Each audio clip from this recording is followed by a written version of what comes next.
Suguru Ubukata adalah seorang pelayan di kapal pesiar yang sangat berdedikasi terhadap pekerjaannya. Ia bahkan diberi julukan penangkal petir oleh sang kapten kapal karena kehebatannya dalam melayani para tamu di kapal pesiar. Ia bahkan tidak segan berlutut dan merendahkan diri untuk meredakan amarah tamu jika terjadi sesuatu. Sebab itulah kapten sangat menyukainya sehingga memberikannya julukan penangkal petir. Ubukata-san ni wa pride wa nai desu ka? 生方君はプライドのことなんで Keep going 船の平和と安全にはコストが必要なの。 Suatu hari, Ubukata menyambut seorang tamu yang berprofesi sebagai pesulap yang memberikannya bunga mawar dan mengenalkan diri sebagai Edward. Edward desu.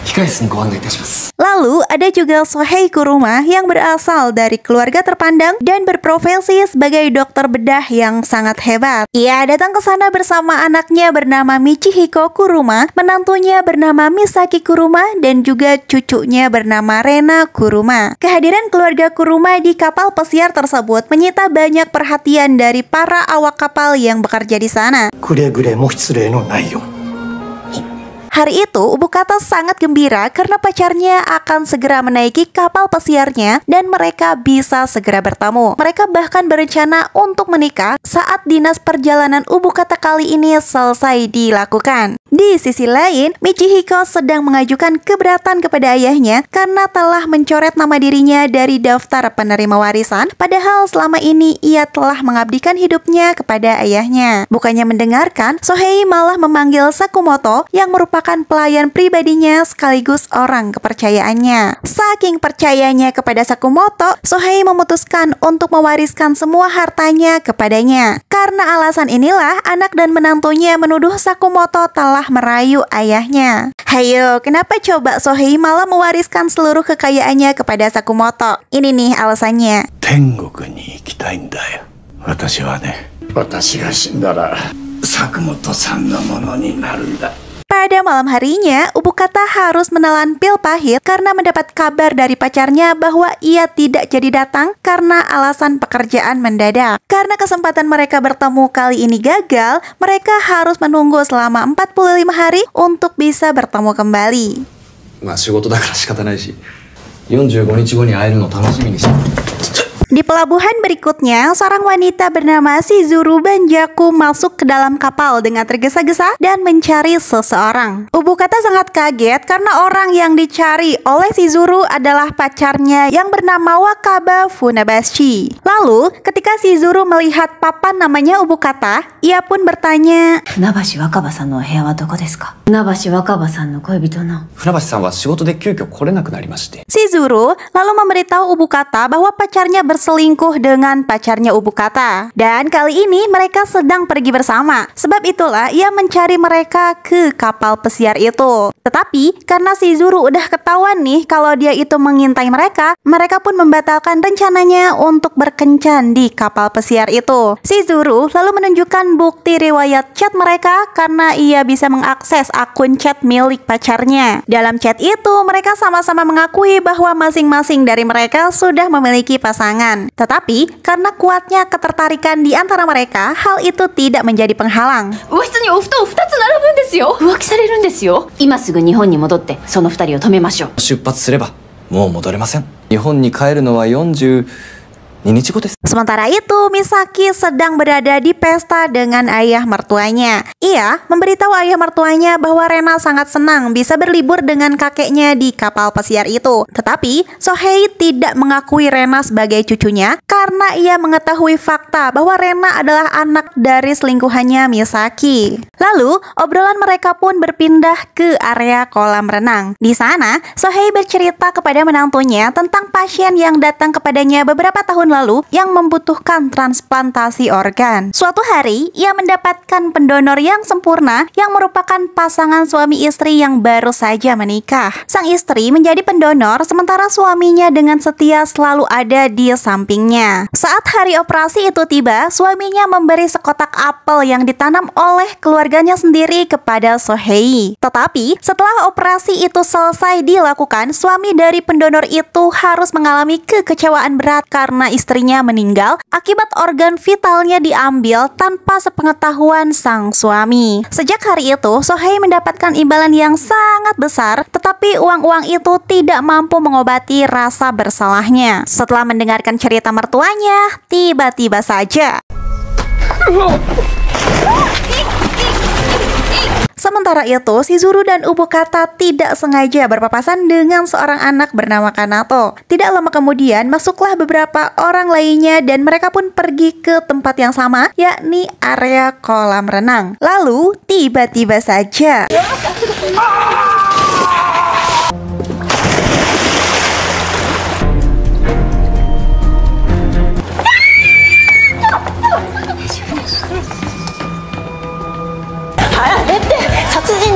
Ubukata lalu segera melaporkan hal ini kepada kapten dan mereka pun pergi ke area kolam renang bersama untuk memeriksa TKP. Tetapi rupanya どこにその死体があるの？本当です。見たんです。さっきまで。 dan karena mereka tidak menemukan mayatnya di kolam renang, kapten pun bertanya kepada para saksi. Tetapi semua saksi yang melihat kejadian itu dengan kompak menjawab tidak melihat apapun. 残念よ。あなたをしばらくの間謹慎とします。 Lalu cerita pun beralih ke Michihiko dan istrinya yang sedang sibuk mengurus jenazahnya Sohei. Mereka berencana untuk memperlambat pembusukan terhadap mayatnya Sohei sampai mereka menemukan surat wasiatnya. Di tempat berbeda, Shizuru menjelaskan kepada Ubukata bahwa ia tidak mengakui melihat pembunuhan itu karena menghargai Kanato yang merupakan anak kecil yang saat itu bersamanya. Sementara para saksi lainnya tidak mengakui melihat pembunuhan itu karena mereka tidak ingin perjalanan di kapal pesiar itu dihentikan. このまま放っておくわけにもいきませんよね。なんとかするべきですよね。なんとかするべきです。 Lalu Shizuru dan Ubukata pun sepakat untuk mengungkapkan pembunuhan itu dan membujuk para saksi lainnya untuk berkata jujur. Rupanya Shizuru bersedia melakukan itu untuk membuat kapal kembali ke Jepang karena jika ada pembunuhan di kapal tersebut maka perjalanan tidak bisa dilanjutkan. Shizuru sangat geram ketika melihat foto-foto kebersamaan antara pacarnya dengan pacarnya Ubukata yang sedang bermesraan di suatu tempat. Melihat pacarnya sangat bahagia dengan selingkuhannya, Ubukata pun memutuskan untuk menyerah demi kebaikannya sendiri. Pas lagi menghibur diri ini nih, tiba-tiba aja 諦めるのが身のためでしょ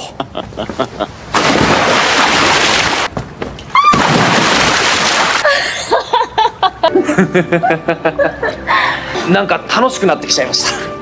Keesokan harinya, Ubukata memakai pakaian yang berbeda dari biasanya agar tidak dikenali oleh awak kapal lainnya. Lalu, Shizuru dan Ubukata mendatangi dua saksi pertama yang bernama Ryuki dan Shiori. Rupanya mereka ini adalah sepasang kekasih yang cintanya ditentang oleh ayahnya Shiori yang merupakan bos gangster yang terkenal dengan kebengisannya di Jepang. Karena tidak mendapat restu itulah, mereka pun membawa kabur uang dari kelompok mereka, lalu kawin lari dan berniat melarikan diri dari Jepang agar tidak tertangkap lagi oleh ayahnya. Sebab itulah mereka memilih bungkam atas pembunuhan itu karena jika mereka kembali ke Jepang maka nyawa mereka terancam dalam bahaya. Lalu ada juga dua saksi lainnya bernama Aina dan Shintaro. Aina adalah seorang produser film, sementara Shintaro adalah seorang aktor yang bercita-cita mendapatkan penghargaan di acara Cannes Award. Untuk mewujudkan impiannya itu, ia pun mendekati Aina dan bersedia menjadi selingkuhannya. Di kapal pesiar inilah mereka menghabiskan waktunya untuk bersenang-senang sekaligus bercinta. Karena alasan inilah mereka menolak untuk berkata jujur tentang pembunuhan yang mereka lihat malam itu di kolam renang. Karena jika kasus ini terungkap, maka hubungan mereka pun akan ikut terungkap ke publik. 死んだぐらいで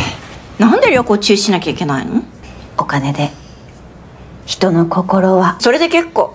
お尻の人連れて今すぐこの部屋から出て。 Setelah upaya membujuk para saksi gagal, Ubukata dan Shizuru pun mencoba untuk menikmati waktu di kapal pesiar itu. Mereka mendatangi pesta, makan bersama,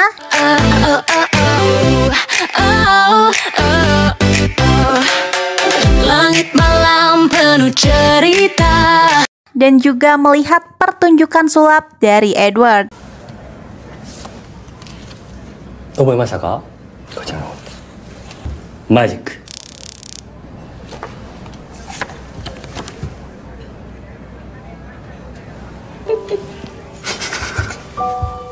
puas bersenang-senang di dalam, mereka pun akhirnya ngobrol bersama di luar nih. Dan kali ini obrolannya tuh saling memuji satu sama lain. Dari sini kayaknya udah tumbuh benih-benih cinta deh. Lalu Obokata mengungkapkan keinginannya untuk balas dendam terhadap pacar mereka masing-masing karena sudah berselingkuh dari mereka. Dan ternyata nih Shizuru pun memiliki pikiran yang sama. Sementara itu di tempat berbeda, Sakumoto merangsek masuk ke dalam karena dari kemarin-kemarin dia tidak melihat Sohei. Dan Sakumoto pun dibuat kaget saat melihat tuannya itu sudah tidak bernyawa. Saat dia akan melaporkan apa yang telah dilihatnya, tiba-tiba saja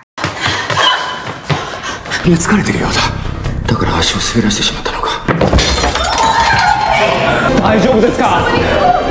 Setelah terjatuh dari tangga, Sakumoto tidak sadarkan diri dan langsung mendapatkan perawatan. Untungnya, ia masih selamat meski tidak sadarkan diri. Kanato yang merupakan anaknya Sakumoto merasa sedih melihat kondisi ibunya. Meski begitu, ia tetap melayani para tuanya dan meminta maaf kepada Michihiko dan Misaki atas sikap ibunya. Sementara itu, Obokata dan Shizuru masuk ke kamarnya Sohei karena mereka merasa curiga tidak melihat Sohei setelah beberapa hari terakhir ini. Mereka menyisir seluruh bagian ruangan tetapi tidak mendapatkan petunjuk apapun. ここだと思ったんだけどな。影が2つ。やり返します。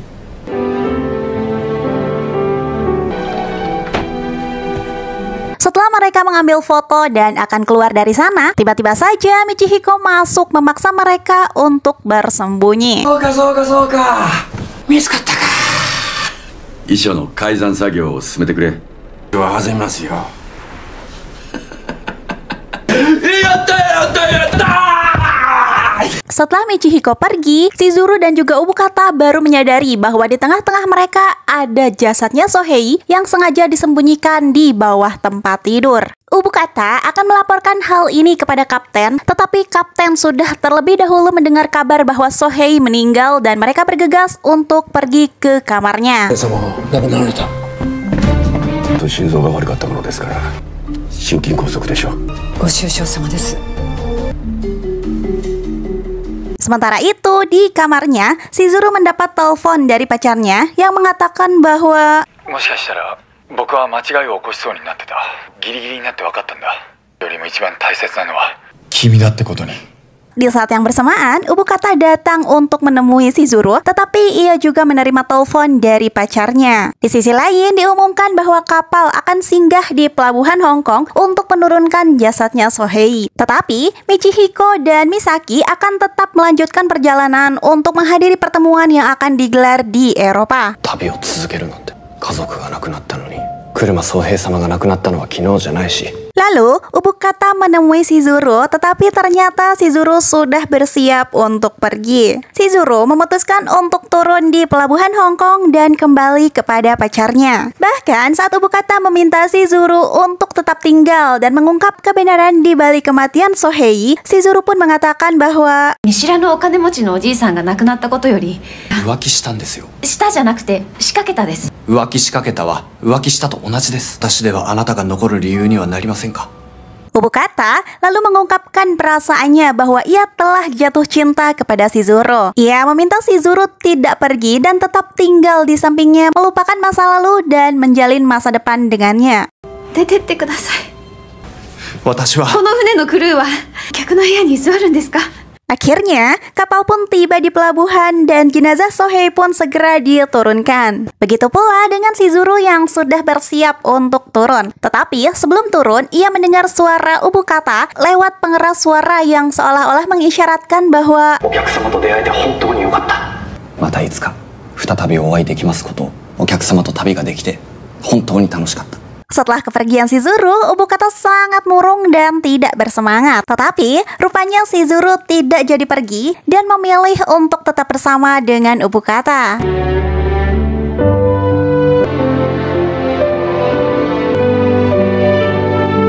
Di Di sisi lain, Shintaro mendapat kabar bahwa ia lolos audisi casting yang ia ikuti di Jepang. Sebab itulah ia mengundurkan diri dari proyek filmnya Aina dan memutuskan hubungan mereka. Ada juga Ryuki dan Shiori yang lagi happy banget karena mereka menang uang banyak dari kasino. Tetapi tiba-tiba saja Ryuki mendapat notifikasi pesan dan ia pun segera membalik ponselnya seolah tidak ingin diketahui oleh Shiori. Tetapi rupanya Shiori sudah terlebih dahulu menyadari hal itu dan ia pun membaca pesan tersebut. Cerita pun kembali ke Shintori yang ternyata memiliki bukti pembunuhan Sohei malam itu di area kolam renang. Karena ingin kembali ke Jepang, Shintaro pun memutuskan untuk memberikan rekaman itu kepada Ubukata. Karena seperti yang telah ia dengar sebelumnya, jika di kapal itu terbukti terjadi pembunuhan, maka kapal akan kembali ke Jepang. Pada malam harinya, Ubukata, Shizuru, dan para saksi lain memanggil Misaki dan juga Michihiko lalu menunjukkan bukti yang dimiliki oleh Shintaro. Tidak lama kemudian, Kapten datang ke sana dan Ubukata pun memperlihatkan rekaman itu kepadanya. Tapi Michihiko mengaku tidak terlibat dan ia tidak tahu menahu tentang pembunuhan itu. Ia mengatakan bahwa istrinya lah yang telah menghabisi ayahnya. Michihiko juga mengungkapkan fakta bahwa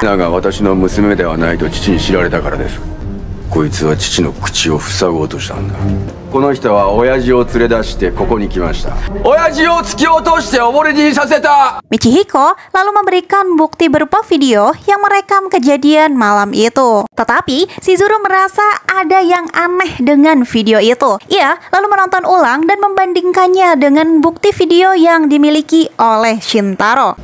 月の位置が違うんです。本当だ、時間帯が違う。こっちは左、こっちは右。そう。動いたのは月じゃありません。はいはいはい。私舵を切ったわ。Dari sinilah Shizuru menyimpulkan bahwa video yang dimiliki oleh Michihiko adalah video sebelum kapal berubah arah. Sementara video yang dimiliki oleh Shintaro adalah video yang diambil setelah kapal berubah arah. Yang berarti bahwa この方は2度プールに落とされたんです。じゃあ2度目は誰が？いや、あの時親父はプールの水を飲んでなかった。プールに落ちる前に死んでたんだ。 Fakta lainnya juga terungkap bahwa di paru-parunya Sohei tidak ada air. Dan lagi, Michihiko juga mengungkapkan bahwa di tangan ayahnya terdapat luka bakar seperti telah memegang benda panas. 何か電気を掴んだんだ。やれ電気か。電気を掴んだ。 Saat itulah Edward datang dan mengakui bahwa tongkat sulapnya rusak tepat setelah Sohei memegangnya. Rupanya saat Sohei didorong oleh Misaki ke kolam renang, ia sempat tersadar dan ditolong oleh Edward. Lalu setelah berhasil menolong Sohei ke atas, tiba-tiba saja